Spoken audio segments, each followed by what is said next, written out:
تو کہتے ہیں باقیوں کی دستار کسی عالم نے کی, کسی صوفی نے کی, لیکن یہ بھینسوں کو چارہ ڈالنے والا جب آیا تو محدث اعظم نے فرمایا پگڑی کے بال کو کوئی ہاتھ نہ لگائے, یہ ساری دستار میں نے کرنی ہے. اور فرماتے ہیں حضرت بال بھی دیتے جاتے تھے اور آنسو بھی بہاتے جاتے تھے, ماتھا بھی چومتے تھے, اور فرماتے تھے دستار کے بعد چلا تو نہیں جائے گا یار, مجھے تو عبادت بھی نہیں رہ گئی, مجھے تو چابیوں کو بھی نہیں پتا کون سی کہاں رہتی ہے, جائے گا تو نہیں تو رو پڑا, کہنے لگا سونے جائے تو وہ جس کے پلے کچھ ہے ہو, آتا جاتا تو ہے کچھ نہیں, مجھے کس نے رکھنا ہے, میں نے کہاں جانا ہے, ادھر کہاں تو ادھر ہی رہوں گا.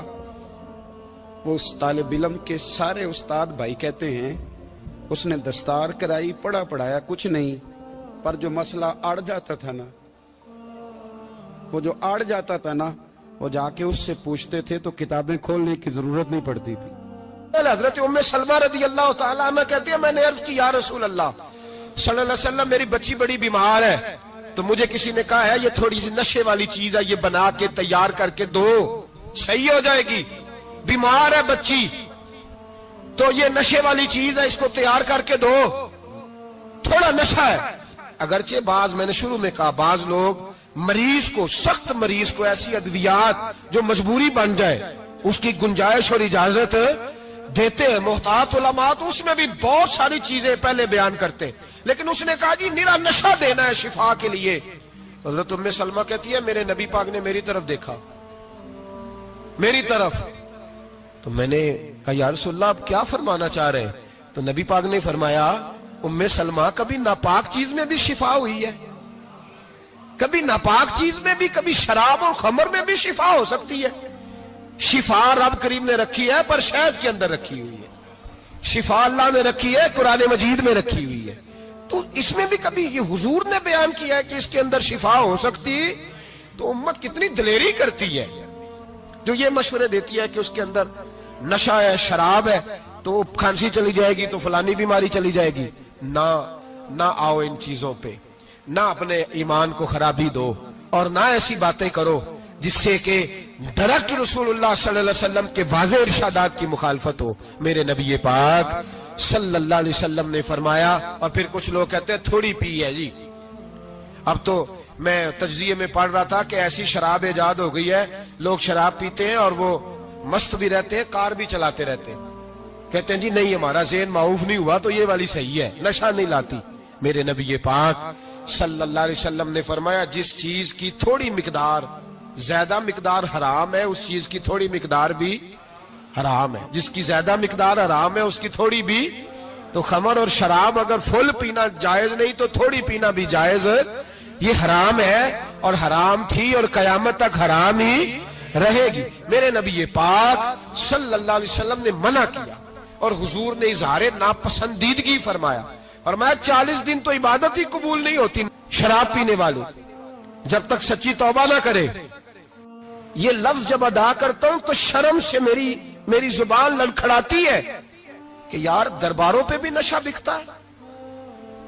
میں یہ بات کر رہا ہوں صوفیاء کا ترجمان, درباروں پہ, مزاروں پہ, اور سجادہ نشینوں تمہیں زمین نگل جائے, آسمان تمہیں لے اڑے, تم پر قہر نازل ہو, تم نے باپ دفن کر کے تو وہاں نشے کا اڈا بنا لیا, ماؤں سے بیٹے چھیننے لگے ہو, عورتوں کے سروں سے کپڑے چھیننے لگے ہو, سہاگ مارنے لگے ہو, بیٹیاں اور بیٹے یتیم کرنے لگے ہو, نشہ بیچتے ہو درباروں اور مزاروں پہ. یہ تماشا لگ گیا. آپ کیسے کروں یہ بات, پر کرنی پڑ رہی ہے, مجبوری ہے, یہ مضمون مکمل نہیں ہو سکتا. بند کر دیں وہ دربار, ہمیں نہیں چاہیے جن درباروں پہ نشہ بکتا ہے. میں ذمہ داری سے کہہ رہا ہوں, بات ریکارڈ ہو رہی ہے. جوتے کی نوک پہ وہ سجادہ نشین جو امت کو ڈرگز دیتا ہے,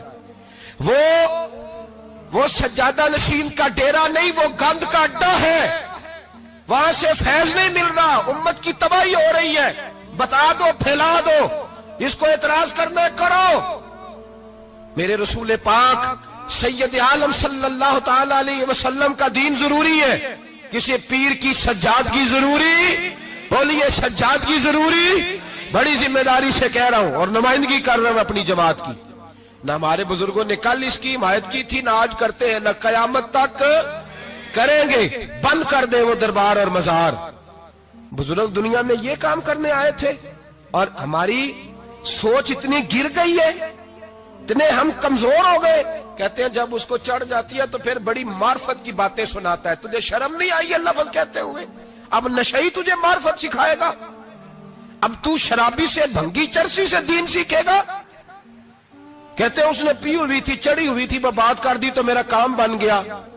اتنی گندی اور میلی سوچ صاحب ایمان کی ہوتی ہے، تو اب نشیوں سے جا کر دعائیں کرائے گا؟ سن، میرے نبی پاک صلی اللہ علیہ وسلم نے فرمایا جو شراب پی لے، نشہ کر لے، اس کی تو 40 دن تک عبادت رب قبول نہیں فرماتا۔ تو کہتا چڑھی ہوئی تھی تو اس نے دعا کر دی، تجھے شرم ہی نہیں آئی بات کرتے؟ حیا ہی نہیں کیا تو نے جملہ بولتے؟ یہ کوئی تصوف اور طریقت ہے؟ جاؤ اٹھا کے لے جاؤ۔ ایسی کوئی تصوف اور طریقت ہمیں نہیں چاہیے، ہمیں وہ والی طریقت چاہیے جس میں خدا کے قرآن کی بات ہوتی ہے اور محمد مصطفیٰ کے فرمان کی بات ہوتی ہے صلی اللہ علیہ وسلم۔ تو بھائی یاد رکھو، یہ کوئی طریقہ نہیں۔ ایک مزار ہے، مجھے ایک صاحب کہنے لگے آ جائیں یہاں بھی فاتحہ پڑھیں۔ میں نے کہا یہاں کیا ہے؟ کہنے لگے تھے تو بابا جی نشہ بشا کرتے، پر اب سنا ہے لوگوں کی منتیں بڑی پوری ہوتی ہیں۔ مجھے جذبات بڑے کم آتے ہیں۔ میں نے اس آدمی کو گریبان سے پکڑ لی، میں کہ ادھر ہٹ، وہ تو نشہ کرتا تھا اور تو جاتا تھا، تیری یہ کیسے طاقت ہوئی؟ تو نے مجھے مشورہ دے دیا، تو ہمیں کمزور سمجھتا ہے؟ ہم کمزور ایمان کے لوگ ہیں، اور میں یہاں تجھے کہوں گا نہیں نہیں میں یہاں نہیں جاتا، میں وہاں جاتا ہوں۔ بالکل کوئی لگی لفٹی بات نہیں، کھری بات۔ تصوف وہ، دربار وہ جہاں قرآن پڑھا جائے اور رسول اللہ کی حدیث سکھائی جائے، باقی کوئی مطلب نہیں کسی قسم کا۔ میں داتا صاحب کبھی جاؤں نا جلسہ کرنے کسی کام سے، کسی تقریب میں، تو میں داتا صاحب کے مزار پہ نہیں جاتا۔ میں کہتا ہوں یار یہ یرانہ نہیں کہ بندہ کسی کام آیا تھا تو فاتحہ پڑھ لی، واپس چلو۔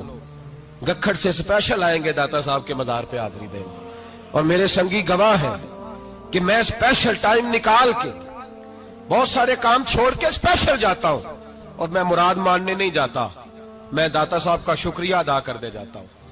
میں ان سے کہتا ہوں حضور آپ کی مہربانی، آپ یہاں آئے تو ہمارے بڑے بھی رسول اللہ کے غلام بن گئے۔ میں تو سلام عقیدت پیش کرنے جاتا ہوں۔ ہم مزارات پر جانے کے قائل نہیں، بلکہ ہماری تو عقیدت کا درجہ ہی مکمل نہیں ہوتا جب تک ہم مزار پہ سلام نہ کریں۔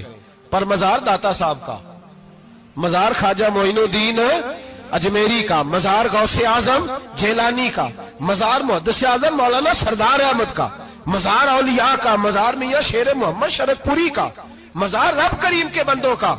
بھنگیوں چرسیوں کے مزار نہیں ہوتے، اور نام ان مزارات کے قائل ہے، بالکل قائل نہیں ہم۔ میں تھوڑے دن پہلے لاہور گیا تھا، تو میں کار میں میاں صاحب میاں شیر محمد شرک پوری کا ذکر کر رہا تھا۔ میں اپنے دوستوں سے کہہ رہا تھا یار بہت بڑا بابا ہوا ہے، تو مجھے کہنے لگی کرامت کیا ہے؟ میں نے کرامت یہ ہے کہ ساری زندگی سنت کا درس دیا ہے۔ تو مجھے کہنے لگے آپ کبھی گئے نہیں؟ میں نے کہا میں اسپیشل گیا تھا، اور تھوڑے دنوں کے بعد پروگرام بناؤں گا تو میں ساتھ لے کے جاؤں گا۔ ہم مزارات کے قائل ہیں، حاضریاں دیں گے مزاروں پہ، لیکن بھنگیوں چرسیوں کے مزاروں پر جانے کے قائل ہیں؟ زور سے بولے، یہاں جانے کے قائل ہیں؟ کوئی عقیدہ نہیں ہے ہمارا۔ نشہ بکے گا اب مزاروں پہ، اب یہ تصوف ہوگا وہاں، یہ طریقت ہوگی۔ اور ملت پر رحم کھاؤ خدا را۔ اگر تمہارے قومی ادارے کہتے ہیں رپورٹ کرنے والے کہ 70 لاکھ پاکستانی نشہ کرتا ہے، تو کیا تمہیں یہ نہیں پتا کہ نشہ بیچتا کون ہے؟ کیا تمہیں یہ نہیں پتا کہ ڈرگز کا کاروبار کون کرتا ہے؟ اگر تمہیں یہ پتا ہے تو کیا یہ خبر نہیں تمہیں کہ ان رگوں پر یہ خون اتارتا کون ہے؟ میں اپنے بزرگوں سے معذرت کے ساتھ، نشے کا آغاز، ناراض تو نہیں ہو جائیں گے بزرگ، نوجوانوں کو میں لتاڑ لیتا ہوں لیکن بزرگوں کی عزت کرنا سنت ہے، تو میں بزرگوں سے معذرت کے ساتھ یہ یوں سمجھ لیے خوگرے حمد سے تھوڑا سا گلا بھی سن لے۔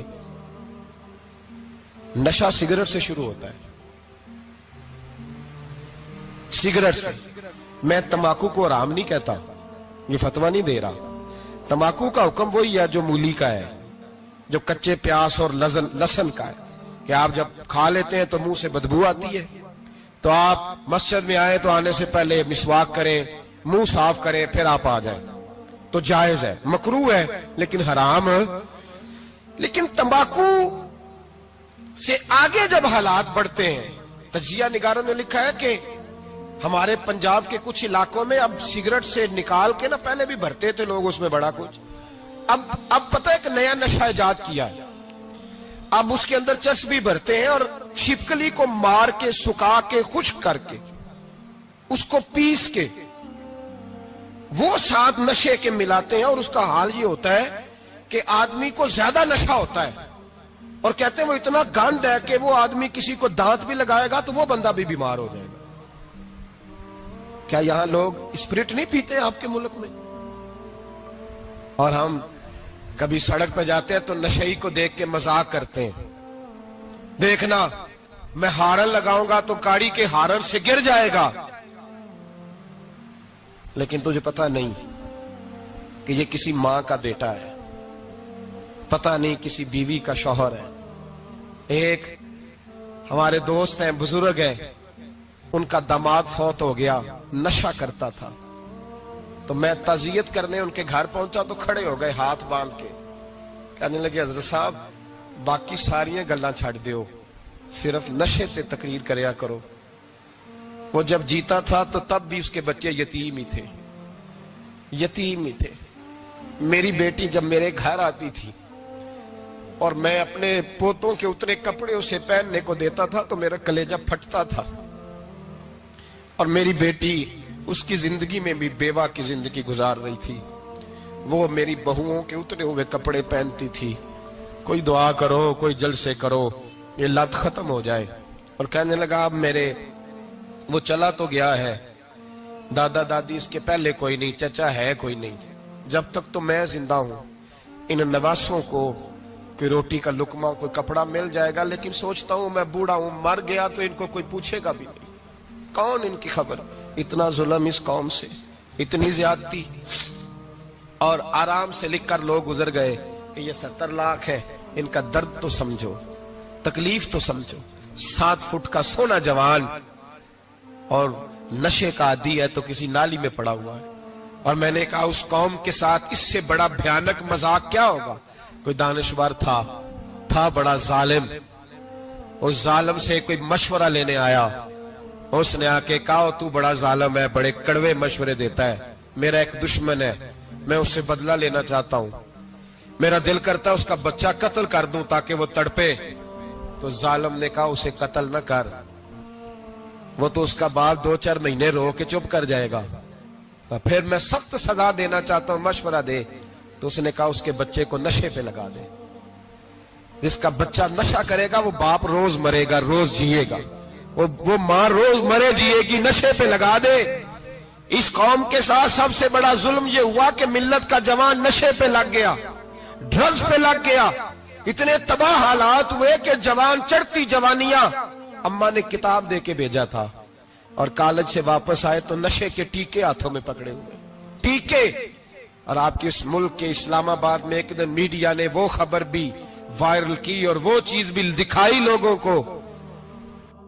3 مہینے کا بچہ لے کے نشئی سڑک پہ آ گیا. اس نے کہا میرا نشہ ختم ہو گیا، میرا بچہ خرید لو، 2 پڑیاں دے دو. تو وہاں بیبیاں جو سن رہی تھی وہ بھی چیخے مار کے رو رہی تھی. یہ ظلم کیا اس قوم کے ساتھ، اور کرپشن کی لعنت نے اجازت دی سپلائی کرنے والوں کو کہ گلی گلی بیچے، گلی گلی. انہوں نے کچھ تھوڑا ظلم نہیں کیا ان حکمرانوں نے. اور ہماری اپوزیشن، اس کو نہ صرف اتنا پتا ہے کہ یہ جائیں اور ہم آئیں، اس سے زیادہ کوئی غرض نہیں. بھائی کرپشن کے خلاف نکلے ہو تم، نشے کے خلاف کس دن نکلو گے؟ جوئے کے خلاف کس دن؟ قوم تو مر رہی ہے نشے سے، اس کے خلاف میدان میں کب آؤ گے؟ صرف اتنا ہے کہ یہ جائیں اور ہماری باری آئے، اس سے زیادہ کچھ نہیں.